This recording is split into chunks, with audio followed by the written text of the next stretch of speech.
UFC Fight Pass presents Extra Rounds, live from the Fight Pass studios in Southern California. Here's your host, TJ DeSantis. Extra Rounds.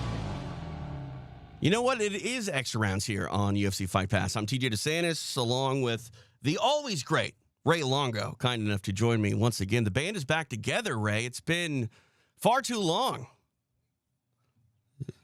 I miss you, too. In fact, people are not even hearing you right now, so I'm going to do that. And then, can you talk for me again? Yes. All right, there we go. We'll figure it out. We'll get through it. I got a new board, Ray. It's amazing. It does all sorts of fun things, like it can make me sound a lot deeper, Wow. like this. Hold on, let's do this. I can disguise my voice. It's pretty exciting. I talk like a robot and stuff, so... Yeah, I think I'm going to finally make it in this broadcasting world. Wow, I like that. It's exciting. Pretty cool. Yeah. How have you been? I could use that when I'm making harassing phone calls to people so they don't know it's me. Exactly. I like it. Yeah.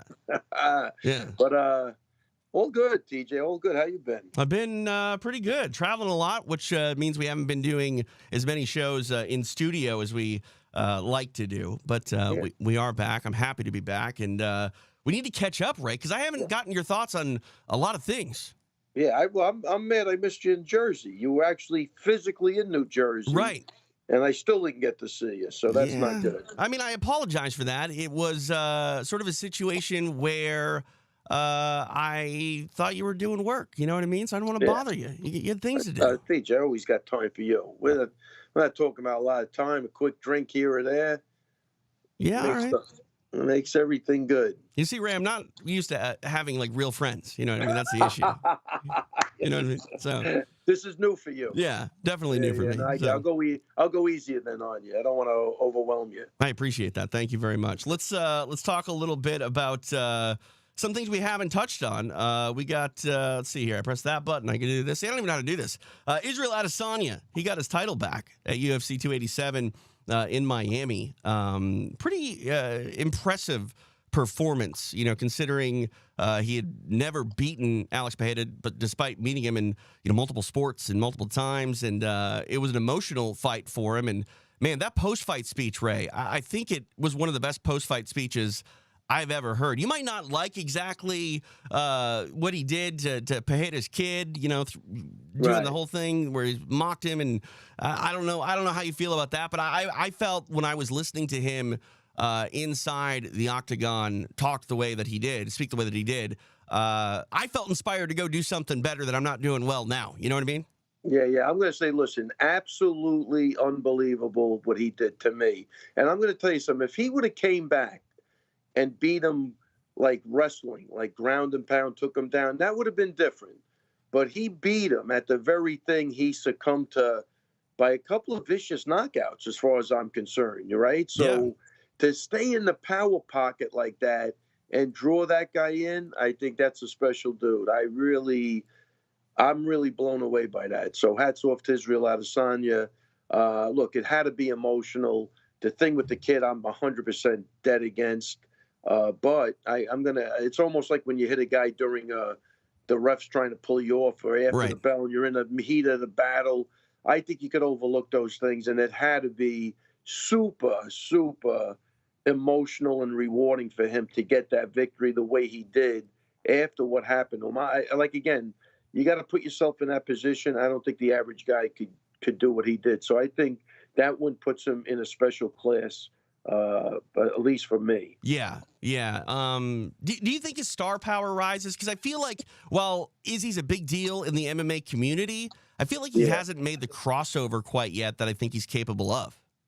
I'm going to say it should have, but I don't think it did for whatever reason. I don't know why. I think to the guys that are really into fighting that appreciate it, 100%. I just think we're far and few in between. Like, there's the casual fan. Yeah, I think, TJ, you know what goes on now. If you're a Izzy fan, you're an Izzy fan. If you're an Alex fan, you're an Alex fan. And I think that's, what happens with everything. And they don't even, you're not even rewarded on your merit. You're just rewarded on, I like you, and that's it. I don't know if that makes sense, but you know what I'm saying? I think it's like all this shit is preset. Yeah. You know? Because I go through this with Aljo all the time. Like, it is what it is. But if people dislike you, they're going to find reasons, even when you win, to say that you suck. I mean, you want to explain it to me? I don't know. You know what? How about this? This is my take on it. Some people are just born rotten. How's that? That's it. I mean, I don't know what else. I hate to say this, Ray, but I think that, we've talked about this as well. American fans seem to be just a hard sell, hard to I mean, when you have Americans fighting foreigners, that's not a foregone conclusion that, the American is going to be the hero and things like that. And I don't know. It's interesting where God, like, could you imagine a Brazilian getting booed in Brazil? That'll never happen. No, but I tell you, you know what the difference is? I think, again, I'm reaching. I don't really know, but in Brazil, they're all Brazilians. Yeah, in America, that's true. We're 98 different things. So you don't get, like, all Italians, all Germans, all, it's everything. You got a melting pot of different people. And I think that's what you see. Like these other countries, you go to Ireland, totally different. You go, like you say, Brazil. Imagine being Irish and getting booed at that stadium. You know what I mean? So that's the only thing I could come up with. Yeah. Is that we have a melting pot, and in that audience there's a cross section of America, and that it is what it is. I mean, you look at me, like I'm a melting pot. Like I'm Scandinavian, I'm English, I'm German, I'm Italian. Like I could cheer for many World Cup teams and say I'm that person. You know what I mean? Yeah, TJ, you're all Italian to me, buddy. That's you. It. Thank you. I don't even see anything else. All right, I appreciate that. A lot of Italians have this very white as snow complexion, like me. So. Hey, look at Frivola. Right? You think he's any different? That's true. But he's got some. He might have. His mom might be Scandinavian too. Believe it or not. Yeah, I mean, The Vikings are everywhere, really. They're all over the place. You got to love the Vikings. Exactly. We're talking about a Brazilian. Let's talk about another Brazilian. Buy or sell, Ray. Alex Pereira will be a top 5 light heavyweight if he moves up here to 205 pounds. Do you see him sort of occupying the same space in the light heavyweight rankings that he did in the middleweight rankings?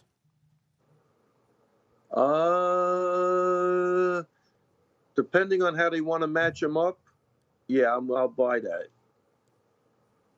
Yeah, I mean, it's not always a 1-to-1 case where if you're going to be like Frankie Edgar, for example, I didn't know what he was going to have in the multiple weight classes that he fought in. And, age did have a hand in some of that. Jose Aldo as well, moving down to 35. I didn't know what he was going to be like. But when you look at Pereira, we're talking about him moving up, and the weight cut was so tough at middleweight. So if he comes in, just healthier because he's, able to not dehydrate himself so much to get down, I mean, we might be talking about a better Alex Pereira. That's interesting. I mean, that's a great point. He 100% has the frame for it. So, I'll tell you, I'm definitely curious to see what he could do. I just think, I don't know. Some of the bigger guys are really coming down. Those 205s are coming down from 240, 235. We'll see. Yeah, it's true. It's true. We'll see what happens. I mean, he's also coming off a pretty hard knockout, too, and I always get worried when athletes do take one on the chin. So, and he's no kid either. That's true. I mean, and short in the experience in mixed martial arts, but definitely not short in experience when it comes to life or fighting in combat sports. Our producer, Frankie, kind of helping me out a little bit. He said Marvin Vittori's pretty white, too. He's an Italian guy, so. Well, but he's, Frankie, that's a good point. But he's definitely more Northern Italian, maybe. They're all people like that, I think. Mm-hmm. I don't know if I'm getting that right or not, but I think that's a good point, though. But he's pretty Italian, that guy, when you talk to him. Yeah. Let's go to our next topic here of discussion. I think you're going to like this one. Aljo defeats Cejudo in a sterling performance at UFC 288.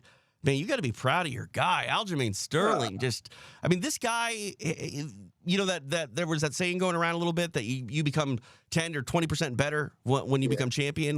I think Aljo's always been a phenomenal talent, but this dude owns the championship spotlight, whether you like it or not. I think he owns a championship spotlight, unlike many who have occupied that same space. 100%. I tell you that it is the saying that you get 20% better, but it's not. my theory on this is that you don't get 20% better. Getting 20% better or 20% stronger is no joke. But I'll tell you what you do get. You get 20% more confident, and the things that you do good, you will do better just by having that confidence. And I think that's what we're seeing with Aljo, is that, man, now you got a really confident guy who's super talented, and I think that just makes him so much harder to deal with. Yeah. I was looking at a tweet. Someone was shouting you out a little bit about your champions that you've created there in Long Island. And the fact that you've done it with guys that are just around town. You know what I mean? That's crazy. It's crazy. When you really break it down, TJ, you don't hear me talk about much like that type of shit. But when you talk about things like that and the local talent, I don't think anybody's doing it. That's crazy to me even. And I'm really happy I was able to put Long Island on the map, and I'm happy that I got to work with the greatest athletes on Long Island for this sport, and it's just been a great ride, man. I'm starting to do more interviews now, and they're asking like more questions like that, so I'm starting to think back. It's been going on for such a long time, TJ. I got done with one interview. I called Matt. I go, was I even close on the dates? Like, I don't even know. Like, I just. I'm going to start writing stuff down, though, and getting some of the stories out. Yeah, I mean, have you thought about doing a book or anything like that? Yes, I have thought about it. Yeah, because I think I think it'll be inspirational on, just having the belief and following your passion and, not putting, money before your character and stuff like that. I think if I do it the way I want to do it, I think it'll be a really good read, and I hope, it's almost like, what was that Gandhi saying? Be the change you want to see in the world. Something like that. I do try to live by certain things, and that's one of them. Do unto others as you want them to do unto you. I mean, I don't know. Can't we just get along, TJ? I don't think it's that hard, If you don't write a book about your life, I would be into an audio book where you just read sayings from people like Gandhi. With your accent being that deep and prophetic, it's pretty good, Red. How about Macbeth? There we go. I like it. Longo does Shakespeare. Let's go. Yeah. All right. Let's go to our next topic here because we talk about Aljo. Quick turnaround for him. He's going to take on Sean O'Malley. It's set for UFC 292 in Boston. O'Malley gets in the octagon after Aljo's win. He does everything he needs to do to sort of sell the fight. What are your thoughts on this sort of budding rivalry? Because while Aljo's probably going to be the not favored fighter by the fans come this fight, it's going to be a pretty good fight, just storyline either way. And I enjoy that. This is a compelling fight. If people are saying that Aljo doesn't have enough sort of narrative and storylines in his fights, I just don't think they're paying attention because this is another one that gets me incredibly excited for a variety of reasons. Yeah. I just felt like the only downside to me was I felt like it was kind of a hit piece, TJ. Like these guys, when they fight, they normally take vacations after they fight. You know what I mean? They have everything preset. Like Frivola's in Italy now. They fought on the same card. Right. Aljo didn't know anything about this fight. So now he's got to put everything down and have a quick turnaround. I think if he would have knew it beforehand, it would have been way different. But I had no idea O'Malley was getting in the ring and that fight was going to be that soon. So a little weird. There's a couple of weird things going on, but Aljo will pull through, I'm sure, and he'll do what's right for him. A lot of people were talking about Aljo and whether he was physically ready. I think physically he'll probably be fine, but the mental aspect of things, the ability to decompress. I feel like I need time to decompress when I go to these fights, and all I'm doing is talking. You know what I mean? I'm with you. I'm telling you, you got to remember he does have injuries. He does, it's not an easy weight cut for him. And, it's almost like it was done on purpose. Let's give this other guy every chance possible, and they know the way Aljo is too. He's pretty vocal that he wants to take a break and blah, blah, blah. So we'll see what happens. Yeah, it's a good fight, and the narrative didn't stop with just the win and the face-off. I mean, I probably shouldn't celebrate things like this, but Merab Dvalishvili got in the mix, taking O'Malley's jacket. Like, this is all in good fun, in my opinion. Yeah. Like, Oh, without a doubt. 100% good fun. yeah. Well, I mean, Listen, O'Malley kind of deserved it. He didn't really hand his jacket to anybody. He's kind of He took it handed it. off. I mean, it really is pretty funny when you think about it. It's but hilarious. Look, I've seen some shit go down in my life. I was in that octagon. That was all playful. I didn't. On a scale of 1 to 10, I'm the 0. The needle didn't even move. Like nothing was going to happen. Right. To O'Malley. I mean, I think his coach was yelling, like he was afraid something was going to happen. I don't know what would have given him that. Finders keepers, man. You know. Like, but yeah, I think that set it off a little funny. And honestly, I swear to God, I've been delirious lately. I didn't even realize what Merab was doing. And really? Then when he jumped on the cage, I mean, it's pretty funny because I didn't even know how he got the jacket at that point. But watching it was replay, almost out of a movie where the mischievous kid, yeah, who's like a nice kid, right? They can't control him. He's running around the gymnasium. Everybody's trying to catch him. I don't know. It was all really done in good fun. Yeah, and that's the thing too. Like I watched the replay probably a dozen times because I was laughing so much. It's funny. Yeah, I mean, like O'Malley takes his jacket off and it pretty much just drops. Like he doesn't hand it to anybody. And I'm not gonna lie. Maybe Sean O'Malley will hate me for this. I thought Merab looked better in the jacket. I thought he did it better. I tell you, Merab stole the show. I know that for sure. He 100% stole the show. Yeah. I that's the thing too. Like, hopefully that stuff makes people care more about Merab, in his next fight. I know that's sort of silly. It shouldn't really have anything to do with the other, but that's the type of character development I like out of my athletes from time to time. See, I think that was a better storyline development than Aljo and O'Malley. I think the Merab O'Malley thing, you know what I mean? It is pretty funny. Yeah. So I'm sure that'll happen in the future one way or another. Oh, yeah. So, and they'll bring that up as a selling point, I'm sure. Yeah, 100%. That was a pretty good night for you, though, at 288. Let me tell you something. TJ, I'm not saying I wasn't worried going in there, but man, did those guys come through, especially the steamroller. Holy crap. Yeah. That was a tough fight with Dober. When I got in the ring, I remember Rogan goes to me, that's a huge win. I go, 100%. That is a huge win. All the respect in the world to Dober. What a nice kid. What a gamer. Super talented. And Matty, man, he's last three fights, not only knockouts in the first round. And against a guy like Dober, no joke, man. But Frivola got the night rolling nice, which is always good because, God forbid, he gets knocked out, then we're sulking in the back a little bit. Not that we would have time, but you know what I'm saying. Yeah, but to see your guy knock somebody out, it can only make you feel better and more excited to fight. Yeah. I mean, he's the perfect type of guy to have that, first fight on the pay-per-view. You know what I mean? To kick the night off, he too. Gets it, it's always... Has that guy ever been in a boring fight? Like, you would think they would embrace the hell out of him. Yeah. Isn't that what they want? Three first-round knockouts? Yeah. I mean, I think it's like a steamroller, Ray. It's moving slow. It's slow moving, but it's going to get there. Yeah. It has to. So... let's chat a little bit more about some other topics. What do we got next here? Oh, yeah, Jon Jones. This is alarming to me, Ray.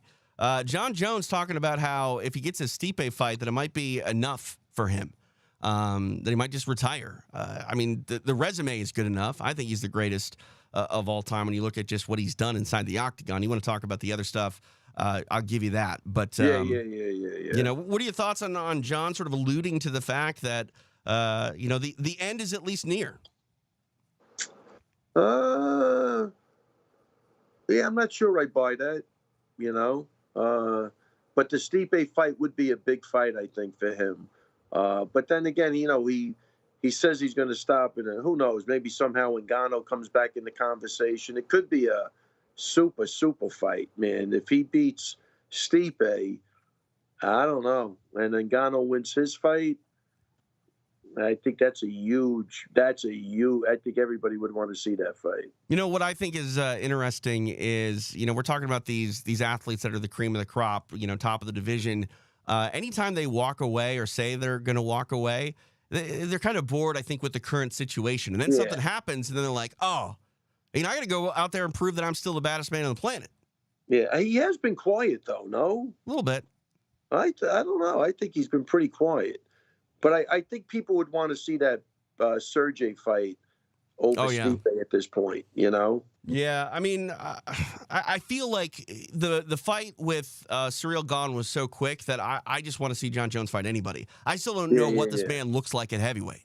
Yeah. Without that, we got no idea from that fight either. Yeah, no, I'm, I hate to say this though, I feel like Jon needs to give us a little bit more because I do feel like he is an athlete who wants to, really prove that he is the best. He does care about his legacy. And when you look at what he's done inside the octagon from really the time that he debuted, like he was on a mission, I remember when he fought Ryan Bader, everyone was like, oh, this is way too soon for Jon Jones fighting an elite level guy like Ryan Bader. And that didn't work out so well for Ryan Bader. But, and again, just look at his accomplishments here. 27-1. That loss is completely nonsense. Steve Mazzagatti, calling a rule that's ancient and probably, honestly, I don't think you can even throw a 12-6 elbow in the octagon. I don't think it's possible. It's like a perfect circle. There's always some sort of arc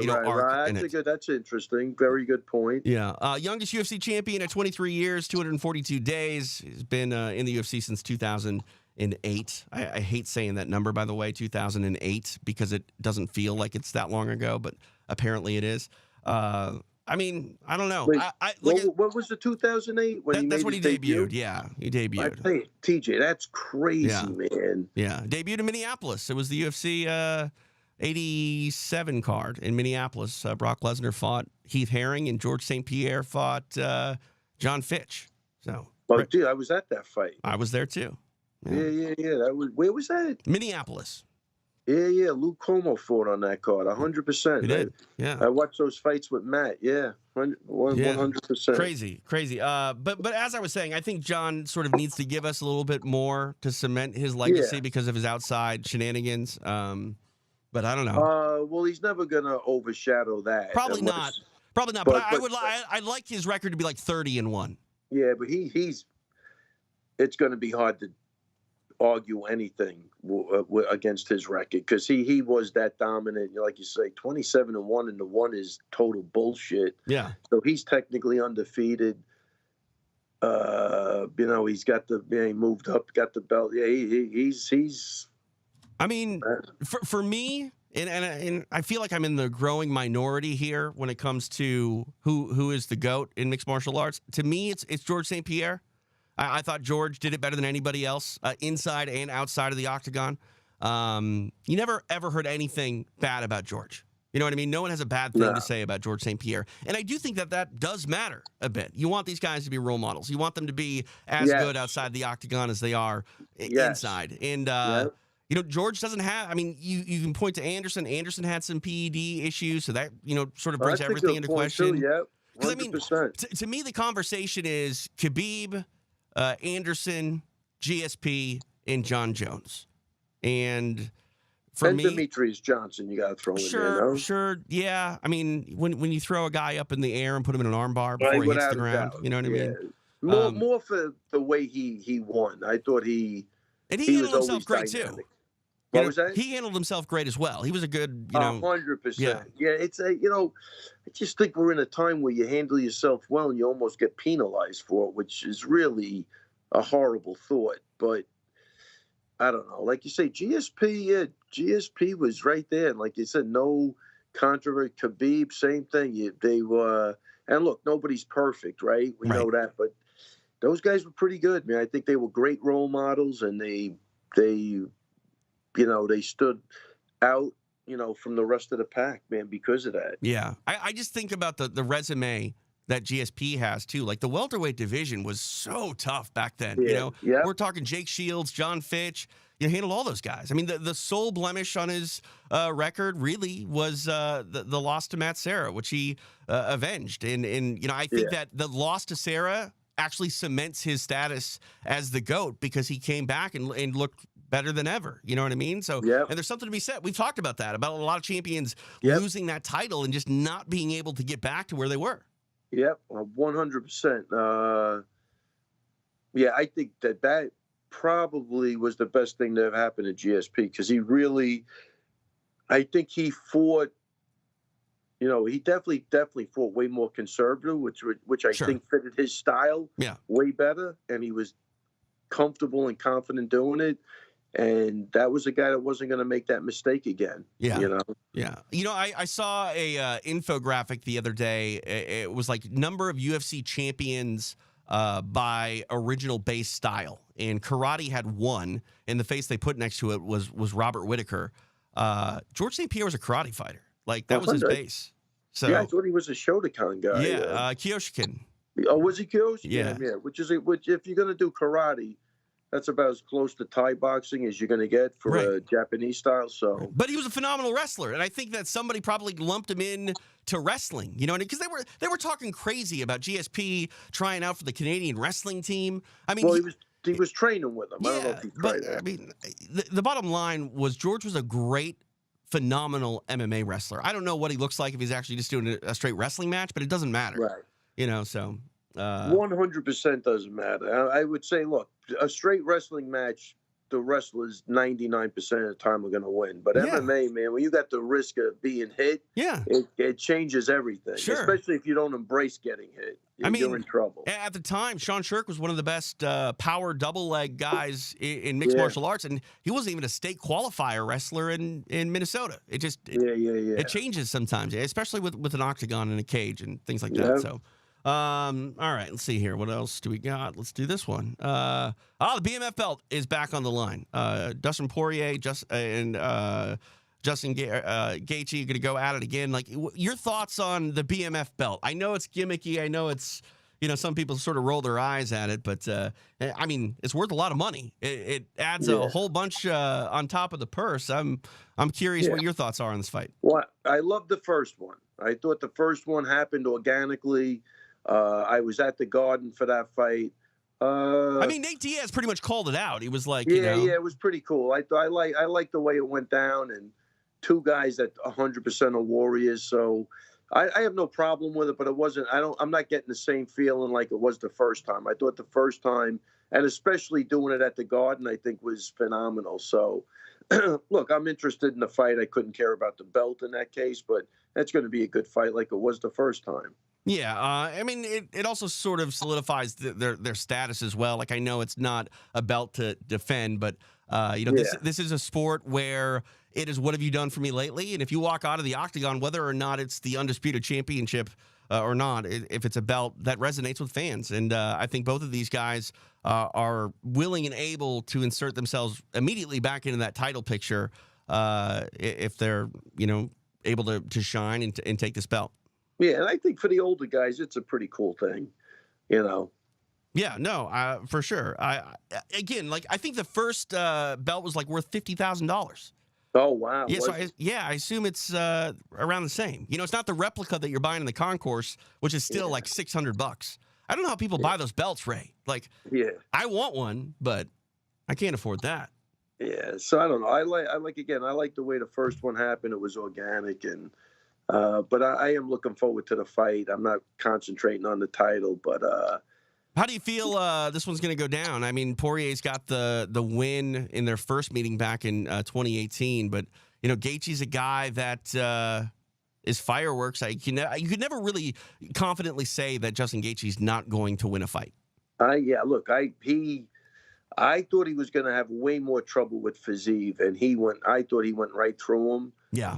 Beat him at his own game. So there's a 3-rounder or a 5-rounder. I mean, it's for a belt, Ray. It's got to be a 5-round fight. 5-rounder, I'm going to favor poor Dustin on that. Okay. He seems to really come on strong and knows how to manage his energy throughout each round. I don't think it's going to – I'll tell you what, I'll make a prediction. I don't think it's going to be as good of a fight as the first one. Yeah, first one ended in round number 4. Poirier got the TKO. That might, though, be in line with what you're saying. It might be one of those fights where it's like Gaethje early, Poirier late, or just, Poirier across the board. I do feel like you are correct, though. If Gaethje's going to get this win – he's going to have to either come out and really steal like the first 3 rounds and then Yes. hold on, or Yep. he's going to have to get Poirier out of there in the first couple rounds. Without a doubt. So BMF belt back on the line. People are going to get excited. Ray Longo won't get excited about the belt, but he'll get excited about the fight. That's really what we're here for, Ray. We're here to talk about fights. That's it, 100%. Yeah. So what else you got going on? Anything exciting this weekend? I got my daughter's birthday and my wife's birthday all kind of 2 days apart. So Wow. it's a big birthday weekend for me over here. That's crazy. Yeah, That's it is crazy. It's a busy month here for everyone at UFC Fight Pass. We got that Fight Pass Invitational coming up at the end of the month. Which one is that? What is that? Grappling. It's the one at the Apex, so it's exciting. I tell you, speaking of that, what about poor Gordon Ryan? He looks horrible. Man. Yeah, Gordon's been battling a ton of stomach issues. It's been going on for a while. And yeah, not good. I know he's a young man. He's a young kid, man. Yeah. That's crazy. Yeah. I remember I worked with Ian McCall, former UFC fighter, for a while, and he had the same thing. It's called like H. pylori or something like that. It's basically your stomach stops digesting food. I'm not a doctor here, so I'm probably getting it wrong. But basically, your stomach stops digesting food, and it just sits there and sort of starts to rot and just makes you horribly sick. Yep. And I hate to say it, but like you worry about the weight cut with certain people when their stomach and digestive system's not playing well, because it takes so much out of you. Granted, I don't think Gordon is cutting the amount of weight that guys do in MMA, but I think it's the other shit too, man. He's just too jacked up, and there's no regulations with the steroids and crap. You can't be doing that stuff at that level. Eventually, it's going to catch up with you. So I really hope he gets straightened out and does the right thing. But sometimes you get addicted to success and winning, and I mean, I saw this guy at like 170 pounds walk on the EBI mat and just destroy everybody, Ray. No, that's what he should be doing. Yeah. What was his last fight at? 250, 230? I mean, he's a heavyweight. Yeah, he's got to really be careful, man. That stomach thing is no joke. No, definitely. All right, Ray. Well, I'm gonna let you get out of here, sir. You're out? That's it? Yeah, that's it. I mean, I thought it was a nice. What you got this weekend? Well, I'll tell you. Thanks for the segue here. Coming up on UFC Fight Pass, we got some things. Cage Warrior San Diego is coming up here in just about we'll call it 22 minutes or so. You can check that out live on UFC Fight Pass. Fight Club Rush 16 that's taking place tomorrow at noon Eastern. Vacant flyweight title on the line there, and then of course you got your early prelims tomorrow. Going down. Very excited for Kai Kara France and El Bazi. Early prelims again. And then, of course, anytime, Ray, if you get bored anytime, jump on the UFC Fight Pass 24/7 feed, because, that's my thing. Sometimes I just don't know what I want. You know what I mean? Like, you get on Netflix or whatever, and it's like, there's so much here. What am I going to do? Like, I'll tell you, it's happened multiple times. Like, I'll eat lunch, right? I grab some food, sit down, and then I finish my lunch before I ever decide on something. And I'm like, I'm just screwed. You're out of control. Yeah, I just need to be told what I want sometimes, Ray. And the 24/7 feed does that. Just continuous I'm program. jumping on. If I know how to work if I work my phone the right way, I'll be on there. Awesome. Well, Ray, we'll talk to you soon. Maybe next week. We got a big card coming up in Vancouver. You got the greatest of all time, and Amanda Nunes taking on Irene Aldana. It's a great time to be a Mexican fighter in the UFC. Very tough fight. Very tough fight. I mean, we got 3 reigning champions right now from Mexico. We'll see if Aldana can be the 4th. I think that's going to be a great fight, man. Yeah, and that's the thing, too. I was looking at the loss that Nunes had to Pena, and Pena just stung her with like 3 jabs, and it just changed everything. Yeah, well, this Aldana could hit way harder and better and faster than the Vixen, right? Like, what's her name? Juliana Pena. Juliana, sorry about that. I love Juliana, but this other kid's no joke, man. I think there's a really tough fight for Amanda. Yeah, I'm excited for it. I mean, she's gonna be tested, and that's what you want. You want to see the greatest be tested, and we'll see if she can pass the test north of the border up there in Vancouver. So, all right, Ray, appreciate your time, sir. All right, buddy. I'll talk to you next week. Thank you. There he Take is. it easy, TJ. See you, Ray. Ray Longo, kind enough to join us here on Extra Rounds. He kind of like already did me a favor, told me or allowed me to say what was coming up. So Cage Warriors coming up in a little while. Let's see here, 20 minutes. We'll call it 19 minutes on the dot. So definitely check that out. And of course, you got the UFC Fight Night going down tomorrow, which is exciting business. So hopefully you will tune in and check out all of that. We got some things coming up for extra rounds as well. Going to be on the road a lot. So if you're in the Las Vegas area, keep it locked because you can come hang out. We're doing things. International Fight Week just around the corner. Like I mentioned, the FPI. Yeah, exciting business. We got things up our sleeves, tricks, if you will. So exciting time to be a fight fan and all that fun business. So, all right, that's it. For Ray Longo, I'm TJ DeSantis. This has been Extra Rounds on UFC Fight Pass. Thanks so much for watching and listening and all that fun business. Talk soon. This concludes our live broadcast of Extra Rounds. Are we still on the air? Watch the archive anytime on UFC Fight Pass or Facebook.com/UFC Fight Pass. You can also listen to the show on Apple Podcasts, Spotify, iHeartRadio, or anywhere you listen to podcasts.